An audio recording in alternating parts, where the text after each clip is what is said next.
여러분에게 질문을 하나 드리겠습니다. 만약 여러분에게 한 달의 시간과 경제적 여유가 주어진다고 한다면 어디를 가시고 싶나요? 생각만 해도 즐겁죠. 저는 유럽에 한번 꼭 가보고 싶은데요. 프랑스, 스위스, 체코, 독일, 영국 등 종교개혁과 그리고 청교도와 연관된 지역들을 살펴보면서 그 흔적들을 보고 싶습니다. 그런데 이 외에도 가고 싶은 나라가 하나 더 있는데요. 그리스입니다. 파르테논 신전에 있는 아테네나 아름다운 섬이 있죠. 산토리니. 그것도 가고 싶지만 저는 크레타 섬을 한번 꼭 가보고 싶어요. 크레타 섬은 풍광이 아름다울 뿐만 아니라 깊은 역사적 의미가 있는 것입니다. 유럽 최고의 그 문명, 가장 오래된 문명이라고 할 수 있는 미노스 문명이 그곳에서 발생했고요. 호머의 일리아드에 보게 되면 그곳에 대한 언급들이 여러 차례 등장을 합니다. 그런데 성경에서도 크레타가 언급이 되고 있어요. 아모스서를 보게 되면요. 고대 이스라엘의 대적이었던 블레셋 사람들이 크레타 섬에서 이주하여 왔다라고 그렇게 기록이 되어 있습니다. 놀랍게도 신약 성경에도 크레타에 대한 언급이 있는데 바로 오늘 본문에서 크레타에 대해서 언급이 되어 있습니다. 그렇다고 한다면 디도서에서 이 크레타 섬은 어떤 맥락에서 등장하며 또 그것이 저와 여러분에게 지니는 의미는 무엇일까요? 디도서는 바울이 크레타 섬, 성경에는 그레데라고 되어 있죠. 그레데 섬에 있는 디도에게 보낸 편지입니다. 디도서는 디모데 전후서와 더불어서 목회 서신이라고 불려요. 목회 서신이라고 불리는 것은 편지를 받는 교회에 바울의 코칭을 받을 필요가 있는 그런 어떤 상황이 발생했다는 것을 의미해요. 그렇다고 한다면 디도서는 어떤 목회적 상황에서 보내진 편지일까요? 1장 5절을 보면요. 사도 바울은 디도를 그레데에 남겨놓았다고 합니다. 남겨놓았다는 말은 무슨 뜻이에요? 함께 그레데에 와가지고 일정 기간 사역을 하고 바울은 그곳을 떠나고 지금 디도만 그곳에 남겨둔 것이죠. 사도행전을 보게 되면 바울이 이 그레데 섬을 방문한 기록이 등장하지 않습니다. 그래서 학자들은 추정하기를 아마도 로마 감옥에서 풀린 이후에 이곳을 방문했을 것으로 보고 있어요. 그렇다면 바울은 왜 디도를 홀로 떨어뜨리고 홀로 떠나갔던 것일까요? 1장 5절에 그 이유가 나타나 있습니다. 내가 너를 그레데에 남겨둔 이유는 남은 일을 정리하고 내가 명한 대로 각성의 장로들을 세우게 하려 함이니. 바울이 디도를 그레데에 남겨둔 이유가 무엇입니까? 남은 일을 잘 정리하게 하는데 또 한 가지 뭐예요? 사실은 이 남은 일 중에서 가장 중요한 일이 그곳에 바울이 명한 대로 장로를 세우는 일을 감당하게 하려고 디도를 남겨둔 것입니다. 그런데 장로를 세우는 일이 결코 만만치 않은 일이었어요. 왜냐하면 장로의 그 자격 기준이 매우 높았기 때문입니다. 1장 5절의 장로와 1장 7절에 나타나는 감독은 사실 같은 대상을 가리키는 것입니다. 그러므로 이 두 구절을 보면서 장로의 자격에 있어서 먼저 등장하는 것이 무엇입니까? 무엇이 없어야 된다고 하고 있어요? 1장 5절 상반절만 볼까요? 장로는 책망할 것이 없고 1장 7절 상반절입니다. 감독은 책망할 것이 없고 책망할 것이 없어야 한다는 것입니다. 이것은 그 후보자에게 전혀 흠이 없어야 한다는 말은 아닙니다. 만약 그렇다고 한다면 우리들 중 어느 누구도 이런 자격을 갖추지 못할 거예요. 책망할 것이 없다는 단어는 비난받을 것이 없다는 그런 뜻입니다. 적어도 정직성에 대해서는 의심하지 않아야 하고 또 어떤 흠잡힐 그런 커다란 잘못을 저지르지 않아야 한다는 정도의 의미로 이해하면 되겠습니다. 그렇다 치더라도 장로의 조건이 만만치가 않아요. 7절과 8절을 보게 되면요. 우리의 품성과 품행에 관련된 여러 가지 조건들이 나열되어 있죠. 그건 보지 않고요. 6절의 조건만 한번 보더라도 그 조건이 만족시키기가 쉽지 않아요. 1장 6절의 그 조건이 무엇입니까? 1장 6절 함께 읽겠습니다. 시작. 책망할 것이 없는 한 아내의 남편이며 방탕하다는 비난을 받거나 불순종하는 일이 없는 믿는 자녀를 둔 자라야 할지라. 책망할 것이 없어야 하는 영역이 무엇이죠? 가정생활, 부부생활과 자녀 양육 문제입니다. 가정을 이루어서 자녀를 낳아 양육해 본 사람이라고 한다면 이 두 영역에 있어서 책망할 것이 없다는 것은 결코 만만치 않은 조건이라는 것에 대해서 다 동의를 하실 것입니다. 그렇다면 디도는 과연 글에 대해서 경건한 사람을 찾을 수 있을까요? 우리가 이 질문을 할 수밖에 없는 이유가 있습니다. 그레데인들은 고대 그 문명 속에서 평판이 몹시 좋지 않은 사람들이었어요. 바울도 그레데의 거짓 교사들에 대해서 책망하면서 이 사실을 지적합니다.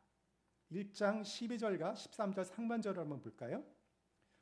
그레데인 중에 어떤 선지자가 말하되 그레데인들은 항상 거짓말쟁이며 악한 짐승이며 배만 위하는 게으른 뱅이라 하니 이 증언이 참되도다. 바울이 인용한 이 말은 주전 6세기경에 크레테의 그 철학자였던 에피메니데스가 한 말입니다.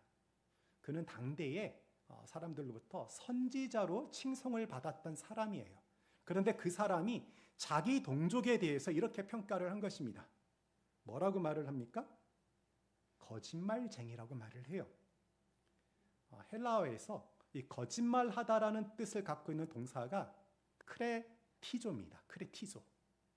얼마나 거짓말을 많이 했으면 동사 자체가 이 사람들부터 나온 그 말로서 이루어졌을까요? 그뿐만이 아닙니다. 에피메니데스는 그레데인들을 악한 짐승이라고 말을 하죠. 크레테 섬에는 그런 악한 짐승, 위험한 짐승이 없다고 해요. 그런데 그 빈자리를 누가 메꾸었다는 것입니까? 사람들이 메꾸었다고 좀 조롱조로, 농담조로 지금 말을 하고 있는 것입니다. 마지막으로 또 어떻게 이야기를 합니까? 배만 위하는 게으른 뱅이. 조금 시간 나게 표현하자고 한다면 탐욕에 가득 찬 식충이라는 그런 어떤 표현입니다. 바울은 에피메니데스의 이 말을 인용하면서 이 증언은 참되도다라고 함으로써 그레데인에 대한 이런 평가가 일면 타당한 면이 있다는 것을 인정을 합니다. 물론 바울 사도가 모든 그레데인이 그렇다고 말을 하고 있는 것은 아니에요. 그러나 지금 그레데에 있는 그 거짓 교사들로 미루어 볼 때 이러한 고대 선지자의 말은 충분히 타당한 말이라고 지금 인정을 하고 있는 것입니다. 그레데인들이 이런 사람이라고 한다면 디도는 그레데에서 경건한 사람을 찾을 수 있겠습니까? 그레데인들이 항상 거짓말쟁이며 악한 짐승이며 배만 위하는 게으름뱅이라고 한다면 누가 과연 장로의 자격을 갖추고 있었을까요? 디도는 그레데에서 어떻게 경건한 지도자를 찾을 수 있을까요? 여러분은 그 그레데인에 대한 그 에피메니데스의 그 말을 바울이 인용한 것을 들으면서 어떤 생각이 들었습니까? 그들이 얼마나 수준이 낮고 형편없는 사람이었기 때문에 자기 동족에게까지 그런 말을 들었을까라는 생각을 혹시 하셨습니까? 그러나 거짓말쟁이, 악한 짐승, 게으름뱅이라는 것이 단지 그레데인들만의 특징일까요? 현대 사회를 바라보면 이와 유사한 태도와 행동을 심심치 않게 우리가 발견할 수 있습니다. 우리 한번 예를 들어볼까요? 그 SNS만 봐도 그렇죠. 종종 타인의 의견을 무시하고 자신의 말만 맞다고 주장하는 사람들의 글들을 보게 됩니다. 어떤 사람들은 진위가 확인되지 않은 그런 자극적인 어떤 이야기들을 퍼날리죠. 그 결과 어떻게 돼요? 어떤 피해자가 발생해서 고통을 받고 심지어는 그것 때문에 목숨을 끊는 사람까지 나타나고 있지 않습니까? 이런 현대인의 행동이 거짓말하는 그레데인과 무슨 차이가 있을까요? 그뿐만이 아닙니다. 극단적인 이기주의, 물질 만능주의를 추구하는 현대 사회의 모습은 배만 위하는 게으름뱅이라는 그런 그레데인의 모습과 크게 다를 바가 없습니다. 저 여러분은 어떤가요? 우리에게도 이런 모습이 혹시 있지는 않습니까? 우리가 옛사람의 모습을 벗어버리고 새 사람이 되기를 소망합니다. 그러나 그럼에도 불구하고 우리 모습 속에서 얼마나 자기중심적이고 심지어는 이기적이고 탐욕적인 모습을 우리가 발견하게 됩니까? 좀처럼 변하지 않는 이런 죄의 모습 때문에 우리가 고민하고요. 또 어떤 분들은 절망하기까지 합니다. 우리가 우리 자신을 돌아보면서 과연 우리는 그레데인과 큰 차이가 있는지 질문하지 아니할 수 없습니다. 전적으로 부패한 인간은 모두 그레데인과 다를 바가 없다는 생각입니다. 사도 바울은 디도에게 얼핏 보기에 불가능해 보이는 일, 즉 그레데에 경건한 장로를 세우는 일을 맡겼습니다. 그가 이 일을 맡겼다는 것은 그 일이 가능하다는 것을 믿었기 때문이겠죠. 그렇다고 한다면 사도 바울은 무엇을 근거로, 무엇을 믿었기에 디도에게 이 어려운 일을 맡길 수 있었을까요? 첫째, 디도를 신뢰했기 때문입니다.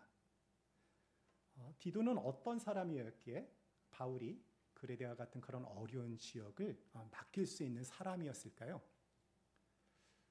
사도행전을 보게 되면 디도가 바울의 복음 사역과 관련하여서 어떤 일을 했는지가 전혀 등장하지가 않습니다. 그래서 우리는 디도가 어떤 사람인지를 서신서에서 간접적으로 정보를 모아가지고 찾아보아야 합니다. 오늘 본문에서 보게 되면요, 1장 4절을 보면은 나의 참 아들 된 디도라는 표현이 나옵니다. 이 표현은 바울이 직접 복음을 전하여서 믿음의 사람이 되었을 경우에 사용되는 그런 단어입니다. 그러므로 디도는 바울이 전한 복음을 듣고 믿음을 갖게 되었다는 것을 우리가 알 수가 있어요. 디도는 아마도 누가의 사촌이었던 것으로 그렇게 추정을 하고 있는데요. 디도가 본격적으로 등장하는 곳이 고린도 후서입니다. 여러분, 고린도 교회가 어떤 교회였죠? 신약의 교회들 중에서 말 많고 문제 많은 교회였던 것으로 유명하죠. 그래서 고린도 전후서를 보게 되면 바울이 그들을 심하게 책망하는 어떤 소리를 우리가 들을 수가 있습니다. 그런데 탈 많고 문제 많았던 그 교회들의 문제를 깔끔하게 처리했던 사람이 바로 디도입니다. 바울은 이제 자신이 신뢰하는 디도에게 역시 고린도 교회에 못지않게 어려움이 있는 교회의 문제를 처리하는 일을 맡기고 있는 것입니다. 그러나 바울 사도가 디도의 능력을 신뢰하여서 그레데의 어려운 사역을 맡긴 것만은 아닙니다. 만일 그랬다고 한다면 어떻게 해요? 굳이 이렇게 세세하게 목회 서신을 써서 어떻게 일을 해야 하는지 조언을 할 필요가 없었을 것입니다. 바울이 디도를 신뢰한 것은 사실이에요. 그의 신실함을 믿었습니다. 그러나 사도 바울이 신실한 디도를 믿고 그레데의 남은 일을 맡길 수 있었던 데에는 보다 근본적이고 중요한 이유가 있었습니다. 그것은 사람을 변화시키는 복음의 능력에 대한 확신이었습니다. 우리는 이에 대한 근거를 디도서 1장 2절과 3절에서 찾을 수 있어요. 그레데인의 특징 중에 하나가 거짓말쟁이죠. 이것을 우리가 기억할 때 1장 2절에서 우리의 주목을 끄는 표현은 하나님은 거짓이 없으시다는 그런 표현입니다. 이 거짓이 없으신 하나님이 그분의 백성들에게 영생의 소망을 주었다고 합니다. 영생의 소망은 다른 곳에서도 많이 언급이 돼요. 히브리서를 보게 되면요, 영생의 소망은 우리 영혼의 닷과 같아서 하나님의 백성을 견고하고 튼튼하게 지탱해 준다고 그렇게 말을 합니다. 또한 이 영생의 소망은 우리를 믿음과 경건에 이르게 하는 진리에 대한 어떤 지식, 진리를 아는 지식의 토대가 됩니다. 오늘 본문을 보게 되면요, 영생은 하나님께서 영원전부터 그것을 약속하셨는데 이제 때가 되어서 복음 전파를 통해 가지고 이 하나님의 영생의 약속이 구체적으로 분명하게 드러났다라고 그렇게 이야기를 합니다. 제가 1장 3절을 우리말 성경으로 읽어드리도록 하겠습니다. 그분은 하나님의 때에 복음 전파를 통해 자기의 말씀을 밝히 드러내셨는데 나는 우리 구주 하나님의 명령을 따라 이 복음 전파의 일을 맡았다. 하나님은 영생의 소망을 핵심으로 하는 복음 전파 사역을 바울에게 맡겼다고 합니다. 그리고 이제 바울은 그 일을 누구에게 맡기는 것이죠? 디도에게 맡기고 있는 것입니다. 그러므로 바울 사도는 지금 무엇에 근거하여서 그레데에 있는 그 어려운 일을 처리한 일을 디도에게 맡긴 것입니까? 영생의 소망을 전하는 복음의 능력에 대한 확신입니다. 복음의 능력에 대한 확신 속에서 그 일을 지금 디도에게 맡기고 있는 것입니다. 로마서 1장 16절을 보게 되면요, 바울이 이렇게 선언을 합니다. 내가 복음을 부끄러워하지 아니하노니 이 복음은 모든 믿는 자에게 구원을 주시는 하나님의 능력이 됨이라. 먼저는 유대인에게요, 그리고 헬라인에게로다. 복음이 제공하는 구원은 단순히 죽음 이후에 천국에 가는 정도의 문제가 아닙니다. 인간 존재의 깊은 밑바닥으로부터 근본적인 변화를 일으키는 것을 내포하고 있습니다. 이처럼 인간의 깊은 내면을 변화시키는 복음의 능력을 신뢰하였기에 바울 사도는 그레데인들도 디도의 사역을 통해서 변화될 수 있을 것이라고 기대를 했었던 것입니다.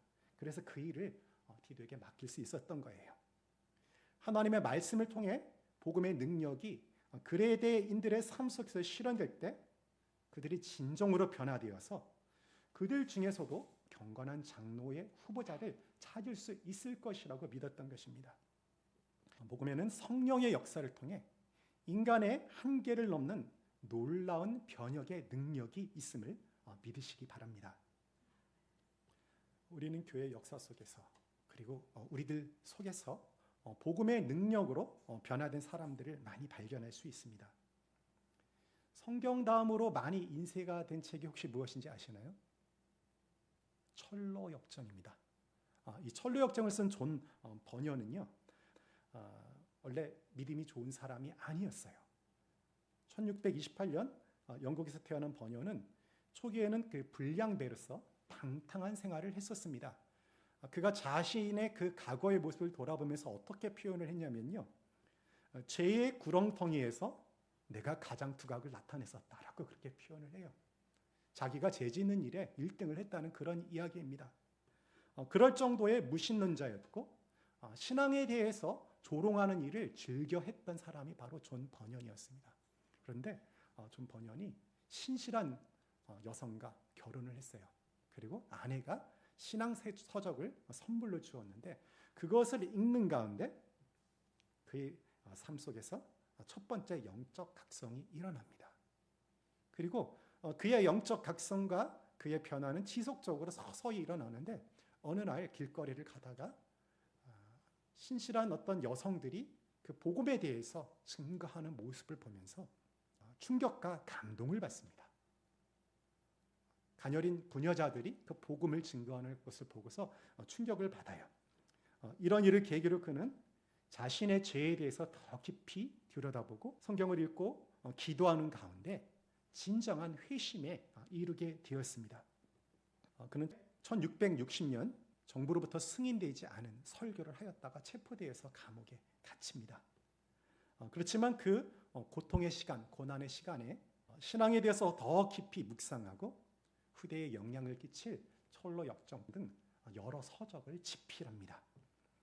불량했던 한 사람이 복음의 능력으로 변화되어서 열악하고 고통스러운 감옥 생활 속에서 하나님의 말씀을 깊이 묵상하고 그것을 사람들이 이해할 수 있는 그런 말로 표현하여서 아름다운 글을 쓴 그런 모습 속에서 우리는 복음이 지니는 놀라운 변화의 능력을 목격할 수가 있습니다. 여러분은 복음의 능력을 정말로 믿으십니까? 존재의 깊은 밑바닥에서부터 삶과 인격을 변화시키는 복음의 능력을 믿으십니까? 거짓말쟁이며 배만 위하는 게으름뱅이며 악한 짐승과 같은 저와 여러분을 사람다운 사람으로 변화시키고 예수 그리스도의 모습을 닮아가도록 변화시키는 복음의 능력을 믿으십니까?